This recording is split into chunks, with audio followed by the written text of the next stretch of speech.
Hello everyone, I am MS here and today talking very special film. Let's start. Movie की start होते ही हमें एक car driver दिखाया जाता है जिसकी कार से एक हिरन टकराई गई थी। उस वक्त हिरन को देखकर ऐसा लग रहा था जैसे वो मर गई हो, लेकिन थोड़ी ही देर बाद वो हिरन अजीबोगरीब तरीके से मूवमेंट करके उठ जाती है। इसके बाद हम एक शख्स को देखते हैं जो एक बड़े फॉर्म का मैनेजर होता है। उसका नाम था सीको। कुछ अर्सा पहले इसका डिवोर्स हो चुका था, जिसकी वजह से वो अपनी बेटी का ठीक से ख्याल नहीं रख पा रहा था।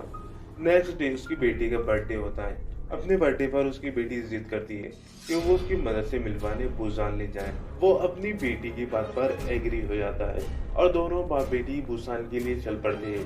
उस ट्रेन में और भी लोग थे, जिनमें वर्किंग क्लास हस्बैंड सेंगवा और उसकी प्रेग्नेंट वाइफ संग जियोज और उनके अलावा हाई स्कूल बास्केटबॉल टीम थी। एक लड़की वहां आती है और उसके पाँव पर किसी के काटने का निशान था। देखते ही देखते वो लड़की ज़ॉम्बी में चेंज हो जाती है और ज़ॉम्बी बनते ही वो लड़की एक ट्रेन की अटेंडेंट को काट लेती है।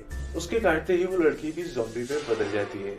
बस ऐसा होते ही ये वायरस ट्रेन में फैलने लगता है, जिसकी वजह से बहुत सारे लोग इसकी चपेट में आ जाते हैं। इस ट्रेन में ट्रैवल करने वाले कुछ पैसेंजर ट्रेन के उस बॉक्स को जहाँ पर यह वायरस फैला था छोड़कर किसी दूसरे बॉक्स में चले जाते हैं। ट्रेन की न्यूज ब्रॉडकास्ट में बताया जाता है ज़ॉम्बी इन्फेक्शन न सिर्फ ट्रेन में है बल्कि पूरी कंट्री में फैल चुका है। मैक्सिमम लोग इसकी चपेट में आ चुके हैं और ये ट्रेन किसी दूसरे स्टेशन पर जाकर रुकते हैं और सारे पैसेंजर सिटी की तरफ भागने लगते हैं। लेकिन वो बाहर निकलकर अपने इर्द गिर्द देखते हैं, वहां पर ये इन्फेक्शन पूरी तरह से फैला हुआ था, जिसकी वजह से वो ट्रेन की तरफ भागने लगते हैं। ट्रेन में बैठने की भगदड़ में पैसेंजर अलग अलग डब्बों में बैठ जाते हैं। तब ट्रेन का कंडक्टर ट्रेन को बुसान की तरफ ले जाने का सोचता है, क्योंकि उसे रिपोर्ट मिली थी चंद बचे कुचे शहरों में बुसान भी एक शहर है जहां पर ये इन्फेक्शन इंटर नहीं हो सका।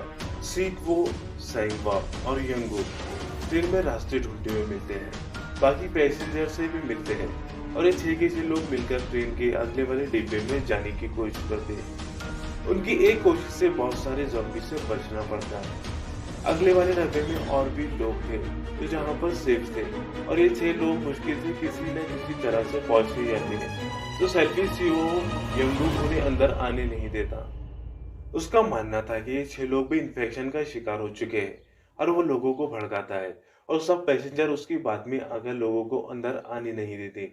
इस फाइट के दौरान सैंक्वा और किम जिंग खुद को इस ज़ॉम्बी के आगे सैक्रिफाइस कर देते हैं ताकि इस दौरान चारों को अंदर आने का मौका मिल सके और दरवाजा खोलकर ये सेफ चले जाए।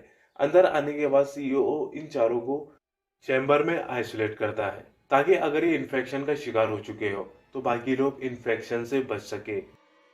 दूसरी तरफ पैसेंजर्स में एक लड़की काफी अपसेट थी क्योंकि उसकी सिस्टर इनगिल वो ज़ॉम्बी बन चुकी थी। तब वो जानबूझकर दरवाजा खोल देती है। यहाँ पर इन्फेक्टेड लोग थे। ऐसा होती ही वहाँ तबाही मच जाती है। ज़ॉम्बीज़ काफी लोगों को मार डालते हैं। बचते वही लोग हैं जिन्हें चैम्बर में आइसोलेट किया गया था। ट्रेन अटेंडेंट खुद को एक बाथरूम में बंद करके अपनी जान बचा लेता है। फिर हम देखते हैं इस ट्रेन का रास्ता ब्लॉक हो चुका था। इसकी वजह से स्टेशन की पटरियां बंद थी। एक बार और सीईओ खुदगर्जी का मुजाहरा करता है। वो अपनी जान ट्रेन अटेंडेंट को उन ज़ॉम्बी की तरफ धक्का देकर बचाता है, जिसकी वजह से अटेंडेंट की मौत हो जाती है। वो सेल्फीज बच जाता है। यहाँ पर तो योंगुक बच गया था, लेकिन उसे एक ज़ॉम्बी ने काट लिया था। डेफिनेटली वो भी ज़ॉम्बी बन चुका था। अब वो बचे हुए लोगों पर हमला कर देता है। सीकवू ज़ॉम्बी योंगुक से लड़ता है, लेकिन फाइट में योंगुक काट लेता है।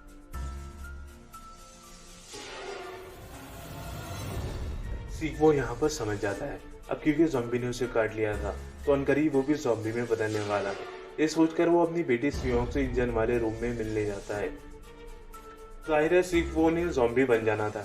जैसे ही वो खुद ज़ॉम्बी बन जाता है ट्रेन से कूद जाता है। यहाँ पर सीकवो काफी इमोशनल हो जाता है और वो मरते हुए भी उन मोमेंट्स को याद करता है जब उसकी बेटी बिल्कुल छोटी थी और उसने उसे अपने हाथों में उठाया था। अब फाइनली ट्रेन बुसान पहुंच जाती है और तब 2 लोग सुआन और सियोंग वहां पर उतरते हैं और ये दोनों ही थे जो आगे सरवाइव कर गए थे। वो आगे की तरफ जाते हैं, जिसकी दूसरी तरफ सोल्जर थे और ये सोल्जर ज़ॉम्बी से डिफेंड कर रहे थे और वो इन दोनों को देखकर वो समझते हैं कि शायद ये दोनों भी ज़ॉम्बीज हैं। बस वो इन दोनों को शूट करने ही वाले थे तो तभी उनको सुआन के सॉन्ग की आवाज़ आ जाती है। ये समझ जाते हैं कि ये कोई ज़ॉम्बी नहीं बल्कि रियल ह्यूमन सर्वाइव्स है। स्वान वही सॉन्ग गा रही थी जो हमेशा अपने फादर के लिए गाना चाहती थी।